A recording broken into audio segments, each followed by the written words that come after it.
Aujourd'hui, c'est plus la température, c'est le virus. La météo a fait place au COVID-19 comme sujet préféré des clients avec leurs chauffeurs de taxi. Mais des clients, il y en a de moins en moins depuis qu'une grande partie de la population est confinée chez elle. Ce chauffeur dit que ses revenus ont diminué d'environ 75 % ces dernières semaines. Au ralenti, je te dirais. Au ralenti, plus qu'à ralenti. Dans le jour, ça ralentit, mais le soir, il n'y a plus rien. C'est surtout le monde qui fait le grosserie, puis les pharmacies. Les chauffeurs de taxi doivent aussi s'adapter pour éviter la propagation du virus.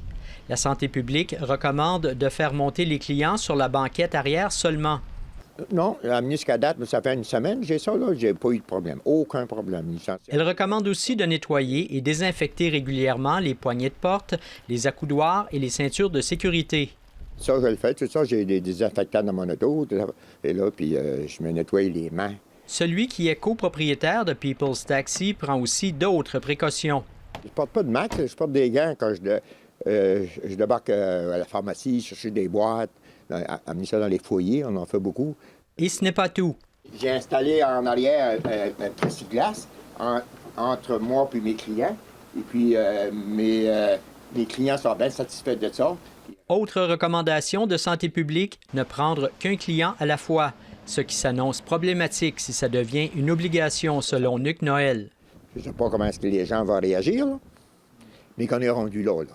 En plus de 30 ans de carrière, ce chauffeur d'expérience en a vu d'autres.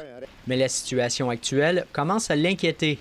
Si on n'a plus d'appels, assez d'appels pour ça ne rapporte pas, disons, on est obligé de faire de quoi. Comme on peut fermer peut-être temporairement, 2-3 semaines, un mois, c'est pas. Ça le préoccupe aussi pour sa santé et pour celle de ses collègues. Moi, j'ai entendu dire qu'à Fredericton, qu'il y avait eu un chauffeur de taxi qui avait été contaminé. Ça fait que s'il y a eu ça à Fredericton, ça pourrait arriver ici, là, disons. Là. Malgré tout, il souhaite continuer de servir aussi longtemps que possible ceux qui ont absolument besoin de se déplacer en cette période de pandémie. Ici François Vigneault, Radio-Canada, Bathurst.